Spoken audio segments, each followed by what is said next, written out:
Hello, I'm Pelin. I would like to start by introducing myself briefly. I'm a lecturer at the architecture department at the University of North Carolina at Charlotte. I'm originally from Turkey, where I worked as an exhibition designer for some years. My research focuses on museum studies and exhibition design. Here are some photos from archival, archaeological, and memorial exhibitions I worked on as an exhibition designer at Pattu, an Istanbul-based exhibition design firm. The last one is a student project on my elective course in exhibition design from last fall. Um, the title of this research is Contextualizing a Neolithic Artifact, Different Representations of the Seated Woman of Çatalhöyük in Exhibitions.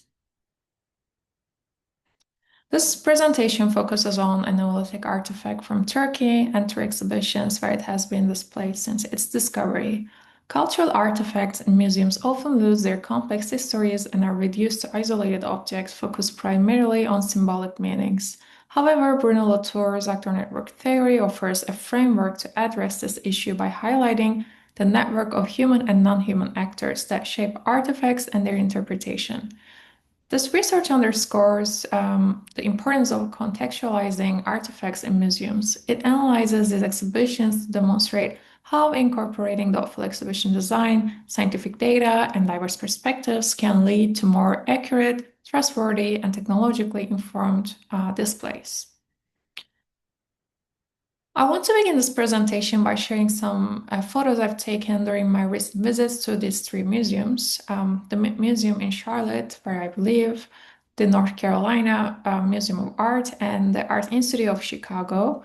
All three institutions have rich collections from ancient Americas, and I noticed that their display approaches share many similarities.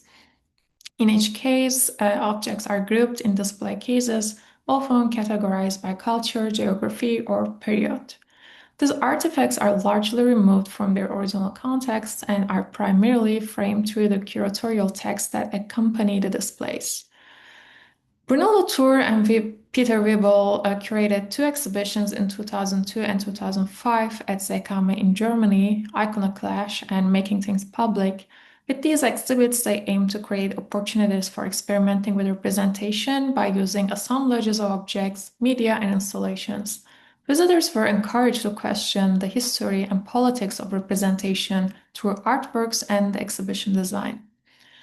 Actor network theory is a sociological and philosophical framework developed by French sociologist and anthropologist Bruno Latour, as well as John Law.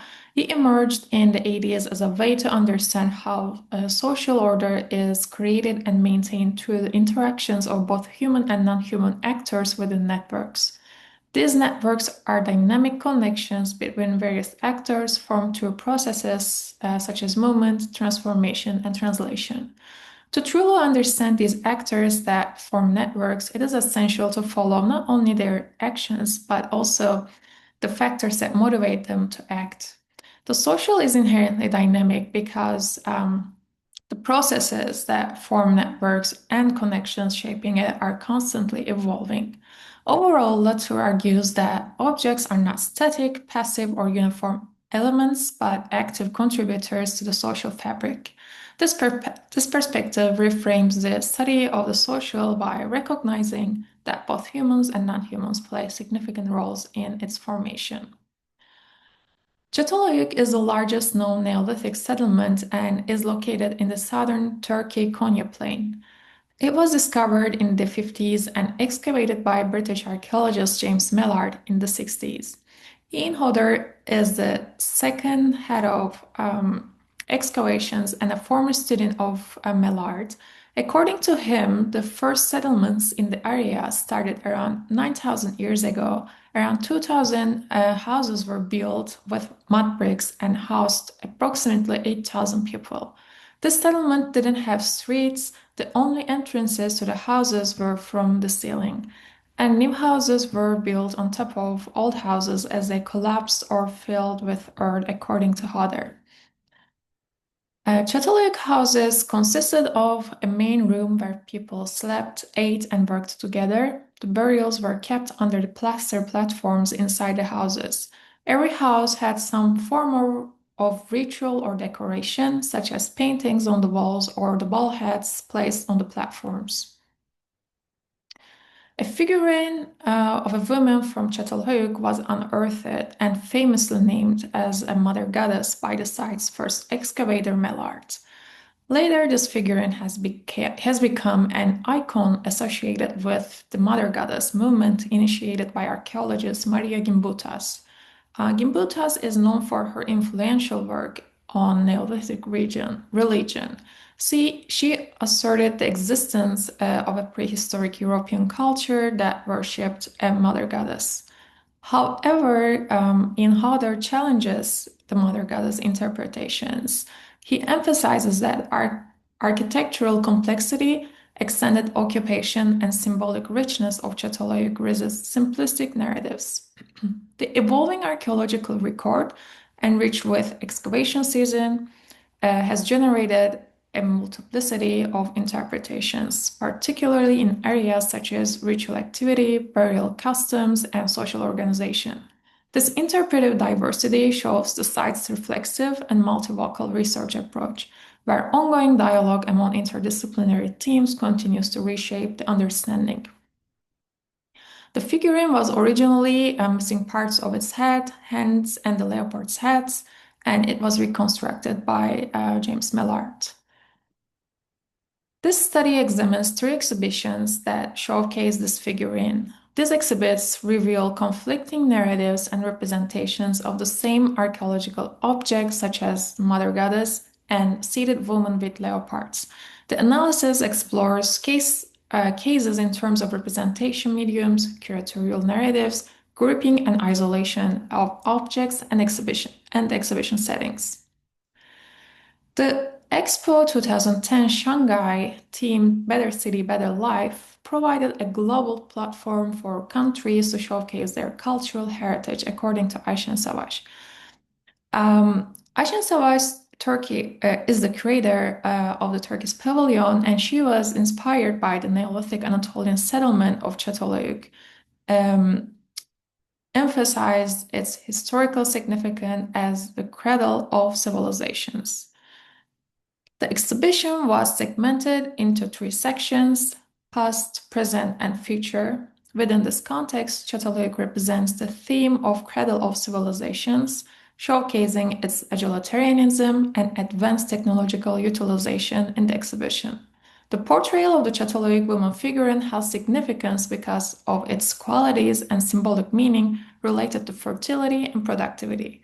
Additionally, it was crafted with an iconic scale to serve as a metaphorical source of light, symbolizing life. Overall, by enlarging its scale and emphasizing its symbolic qualities, the exhibition redefined the figurine as a powerful emblem of Anatolian heritage. This hyperreal storytelling and visual spectacle prioritize engagement and emotional resonance over contextual accuracy, reframing the figurine as an icon that represents the pavilion's broader narrative of cultural pride and national progress. The woman figurine has been on display at the original woman figurine has been on display at the Museum of Anatolian Civilizations in Ankara since its transfer in 1962. The museum holds the largest number of artifacts recovered from Çatalhöyük settlement. Today, the figurine occupies a prominent place in the Neolithic age section, presented in a single showcase with a descriptive label that underscores its symbolic significance. Its isolated placement and combined with dramatic lighting distinguishes it from other Çatalhöyük artifacts displayed nearby and reinforces its central role in the exhibition. The exhibition design and curatorial choices, such as the figurine's isolated display, the reliance on early interpretations, and its static presentation, emphasize its iconic qualities. While this draws public attention, it also risks narrowing interpretation, downplaying archaeological diversity and recent findings. As a result, the figurine is framed within a singular narrative, potentially overshadowing its more complex and layered historical significance. Here we see a photo of James Millard and Ian Hodder looking at another woman figurine that was unearthed during Hodder's excavation period. This is from an exhibit called From Earth to Eternity created by Hodder in 2006. According to Hodder, the purpose of the exhibit is to demystify Çatalhöyük. New Visitor Center Çatalhöyük is created by Duygu Tarkan. She is a former student of Ian Hodder. And the center takes a multi-layered and decentralized approach to storytelling. Located next to the archaeological site and open in 2023, the center offers a much more engaging and thoughtful experience than the previous one. Instead of just showing artifacts, the exhibition combines recent scientific research with stories about daily life, rituals, and symbolic meanings in the Neolithic settlement. The main goal of the exhibition is to make the site and its objects easier to understand by placing them in wider cultural and environmental contexts.